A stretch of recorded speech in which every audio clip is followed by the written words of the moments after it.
Plus.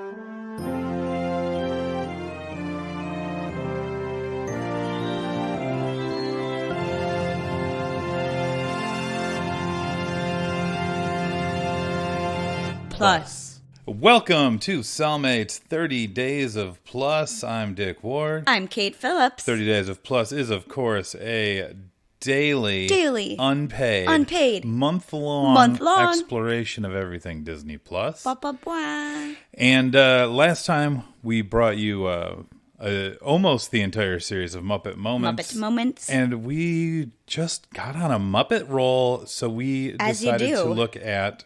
We're talking about Muppet Babies. Muppet Babies. The 2018 reboot series that aired on Disney Channel, but Disney Junior is how it's billed on Disney Plus, so I'm a little bit confused. Yeah, I thought it was... We've watched... So, Kate, what's your experience with the Muppet Babies? Oh, well, I watched it as a kid. I guess mostly in syndication, because it was... over before I maybe started watching. So I think we both watched Muppet Babies as a kid. Yeah. The original. Obviously. The original one. And then, like a year ago, we found some episode on like Daily Motion or YouTube, and we're like, oh, cool, we're going to watch the Muppet Babies. Maybe this was just the episode we watched. We might have just found a bad episode. It was super boring. It was so slow. It did not hold up. Yeah. It was disappointing. This is not a judgment of the whole original Muppet Babies series. There's a good chance that it was great. Yeah. I don't know. But this episode was rough. Yeah. But have you seen this this 2018 Muppet Babies series? I have, as a matter of fact. Tell me about that. Well, I was, we don't have real cable. We kind of more do now, but not Disney cable. Not really. I don't watch TV. So my TV watching mostly occurs when I'm home in the suburbs with my family and when I'm at a hotel. Yeah. So I saw an episode of Muppet Babies at a hotel. This hotel, though, was in Liberia, Costa Rica. Uh-huh. So Muppet Babies was in Spanish. Yeah. And it was the funniest thing I've ever seen. Disney Junior, sí. And I saw an episode where they visited, like the premise of Muppet Babies, both series are a little bit more of the older one, but it's like kids playing and their imaginations take over, and so like the things that happen might not actually happen. Yeah. Like, so in this episode that I saw in Spanish, they go into space and find a planet full of alien gonzos that look just like him. So visually that's funny. But there was like, there's a song and dance number, like Gonzo tap dancing with all of his alien friends. And it was just delightful and made me laugh out loud. Mm-hmm. And the Spanish that I could understand made it seem like it was super clever. Yeah. But anyway, they didn't actually go to outer space maybe. But so I'm like on board as soon as we see it on Disney Plus. I'm like, great. Could we even watch it in Spanish? We did not watch this. I said no. In Spanish. You speak decent Spanish. See? I speak very little Spanish. But I do think this show is something that could be accessible. Yeah. In Spanish. Yeah. I watched it in English, and that was good for me. So, Dick, tell us about the episode we watched, unless you have any other Muppet Babies backstory to No, add. that's all I wanted to get out there was your experience watching. It was great. Space, Planet of Gonzos en Español. Okay, so we watched one episode, but each episode has two segments, so it's kind of like two episodes. The first one is about... what is the first one? Oh, yeah. Best friends. So Fozzie Bear is Kermit's best friend. Rolf the dog comes in... and he's like a guest star. It seems like each episode has like a guest Muppet, which is great. So far. And Fozzie Bear is concerned because Rolf seems like he might be Kermit's best friend. New best friend, yeah. So Fozzie tries to do a bunch of different stuff to make Kermit like him better. Mm-hmm. And in the end, we find out that you can have multiple best friends. Oh, Rolf is a best friend. Yeah. And Fozzie is a best friend. It's just and like we're that. all best friends. It's just like that episode of Full House we watched where Michelle is upset Michelle has to pick between two best friends. Teddy and Denise. And then they learn that you can have multiple best friends. But not before she traces Comet as her best friend for the school project. There's nothing wrong with having a dog best friend. That's sweet. No, but... Kinda. It seemed not super well received by her class. That's true. Or her father, who was in charge of the project in her second grade classroom. Who didn't help her? Yeah. How did she trace a dog without assistance? Also, how does Danny have all this much time? It's unclear when Wake Up San Francisco airs in the day. They all have breakfast together. Yeah, but it's that's a morning gotta be show. a morning show. There's not a lot of internal logic to it. Don't the Beach Boys have something better to do? Always. Yeah. Okay, so... Anyway, so that was the first half of Muppet Babies. And Full House. And then the second half was Kermit wanting to play with all of his friends. Yeah, not wanting to say no to any offers. Right. He doesn't want to say no to anyone. He just wants to say yes. So instead of saying no to some people, he clones himself. Thanks to... Beaker and Baby Bunsen Beaker, Baby Honeydew. Bunsen. Yeah. This episode made me laugh out loud pretty much throughout the entire 11 minutes. Is it because you identified with Kermit so much? So here's the thing. This show, okay, what order to say? Okay, this show is on paper it's aimed between the ages of 4 and 7-year-old, their viewer. Except, both of these episodes had messages that I'm like, oh, these are good things for adults too. Mm-hmm. I should not say yes to 3 different people for the same weekend as I have done this weekend. While doing a 30-day Disney Plus. I need a cloner? No, cloner's a bad idea, we figured out. But yeah, the problems are very relatable and not your typical. I mean, they kind of are your typical, but they're a little bit meatier than just sharing is good. And it's legitimately funny. Yeah. And this episode, so each clone that Kermit creates, if you're familiar with the concept of Bizarro Superman, it's kind of this is it a clone or is it made from kryptonite? I think, or what is... I understand where you're going with this, but I think the better version is Multiplicity, the Michael Keaton movie, where he keeps making copies of himself. Do each of his clones get stupider, though? Yes. Oh, okay. Because a copy of a copy is not as good as the original. So Kermit makes one copy to play with Piggy, another copy to play with Summer the Penguin, a new Muppet baby. A new Muppet who... She's fine. Yeah. Yeah. She exists. She doesn't seem to have... we're not given a summer episode right off the bat, which I honestly appreciate. Because it could have been it's the summer episode and left a bad taste in our mouth. That's kind of what Tangled did. Yeah. Yeah. But also, it turns out there was a movie we were supposed to watch before. Yeah, there's a series of Muppet shorts that precede this or predate this series, but it doesn't seem like they're consequential. You don't seem to need it. Yeah, but each clone gets a little bit dumber.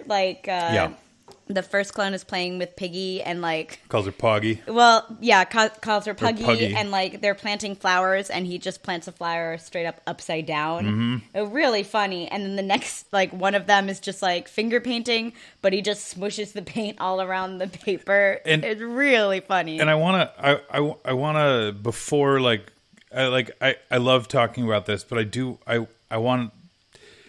Here's the thing I want to stress.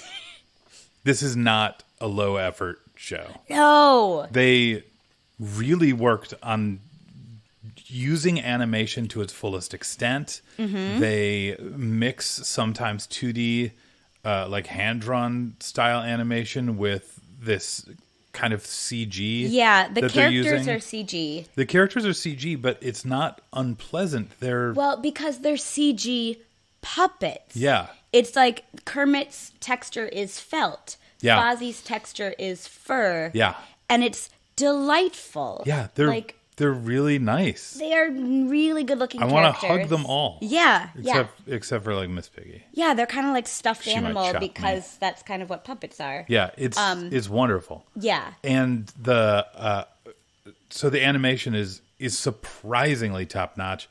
But also the music is so good. There's a song per 11-minute episode. And the songs are simple, but the Rolf song sounded like something from a Muppet movie that Rolf would sing. The Rolf song, yeah. So Rolf had a song that, as we're going into it, I'm just like, oh, this is a Randy Newman song. And you're like, I think Ralph might just be Randy Newman. But like, if the song were sung over the action, then yeah. Yeah. Because he was just like... That's true. He's like, hey, you're my friend.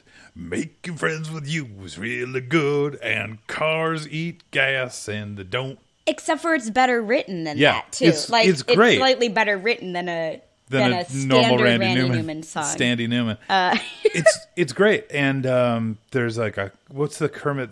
Kermit has a song. It's like Kermit and his clones. And it's really fun. And it's very fun and it's very Muppety. Yeah. It's very true to form where it's like a little bit, it's like a weird kind of ragtimey thing. And it's like, yeah, this is a song that the Muppets would do. I think this series is a very, very respectful and very authentic, like, bearer of Muppet culture. Yeah. Like, it treats its characters with love, and it feels like Henson Muppet. Remember when they absurdity of brought the Muppets back to do like an office show?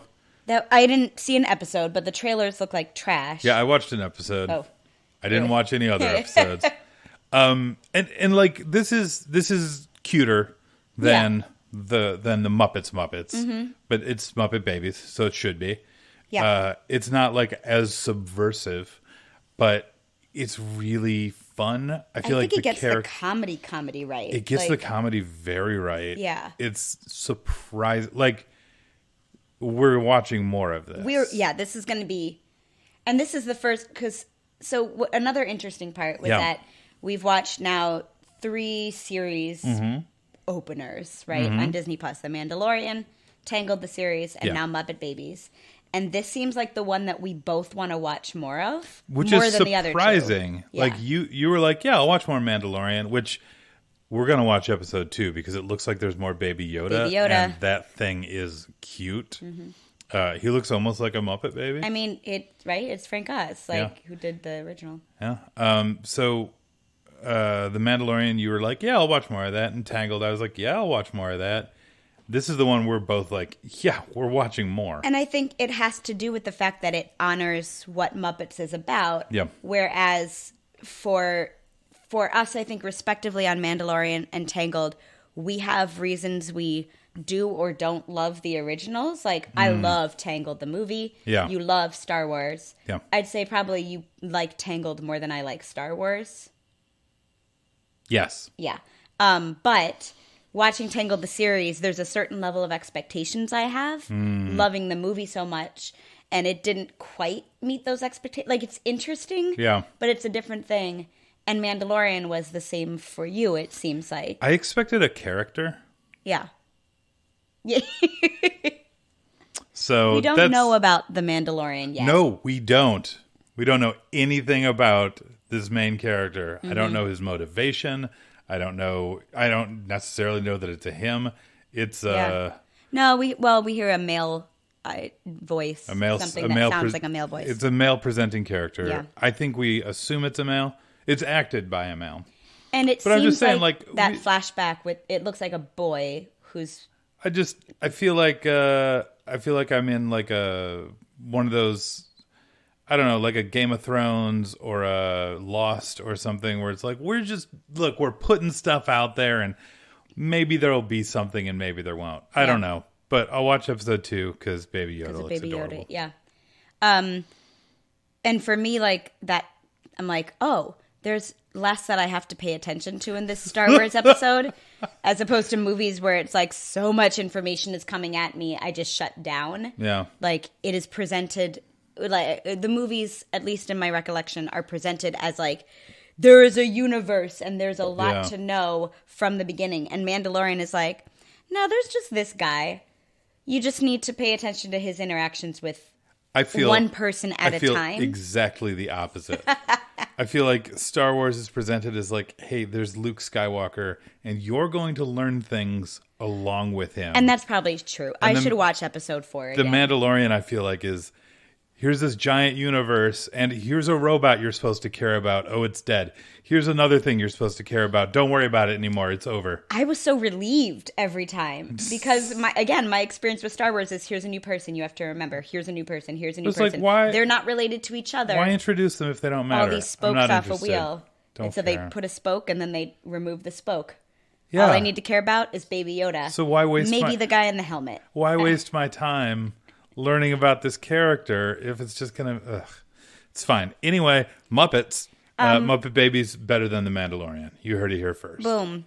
Dick, would you pair Muppet Babies with anything? And I'm realizing we forgot to do this last episode. Okay. So let's do 2 and 1 because they're both Muppets. Okay, hold on. So for the first one, for the Muppet Moments. For the Muppet Moments, the which live... is Muppets interacting with children in a hilarious way. Mm-hmm. I have 2 pairings for that. All right.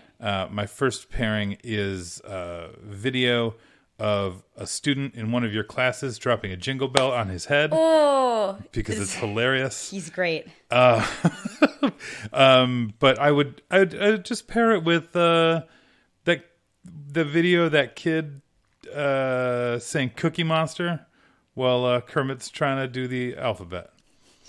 Yeah. A, B, C, D, E, F, Cookie Monster. Thing, yeah. Great. Perfect. It's that Perfect same pairing. energy, yeah.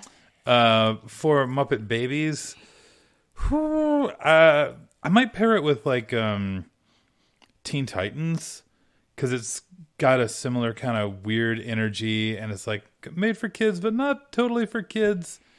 And there's like a lot of crazy stuff. I don't know. Very relatable. Like I get more out of this as an adult than I did from the Tangled series. That's what I was saying too. Like the Tangled series is for 12-year-olds and kind of only 12-year-olds. I really enjoyed it. Yeah, to me, when I watch it, I'm like, Dang. Oh, this is not for me. No, it's okay. Dang. Sorry, I want to rephrase that. No. You can't take it back now.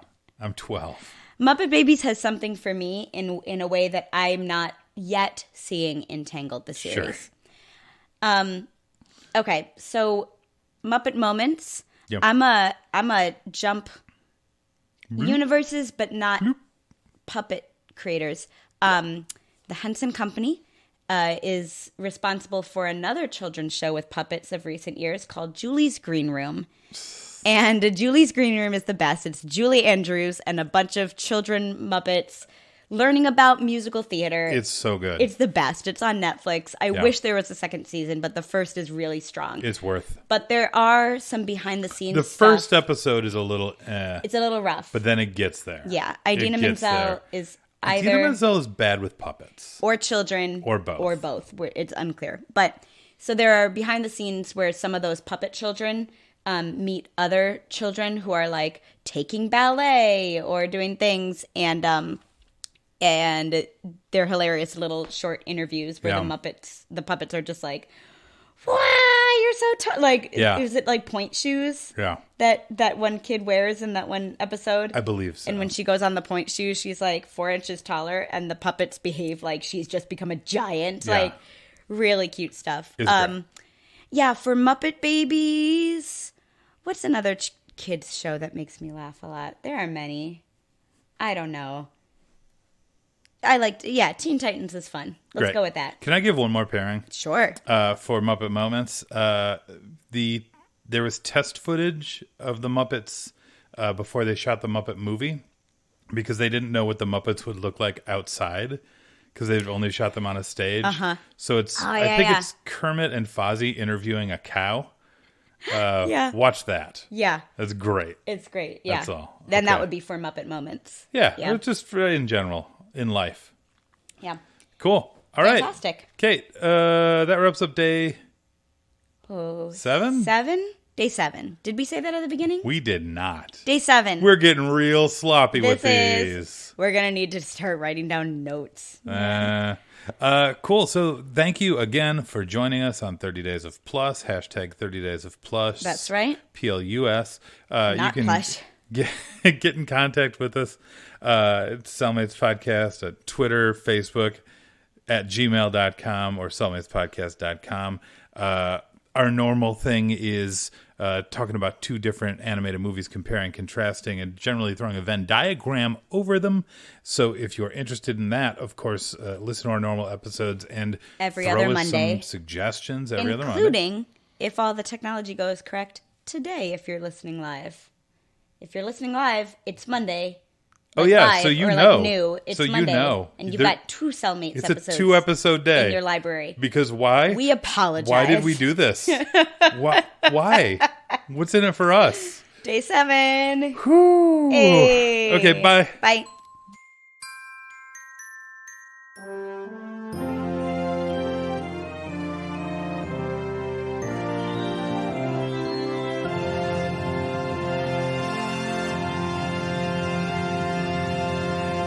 Plus.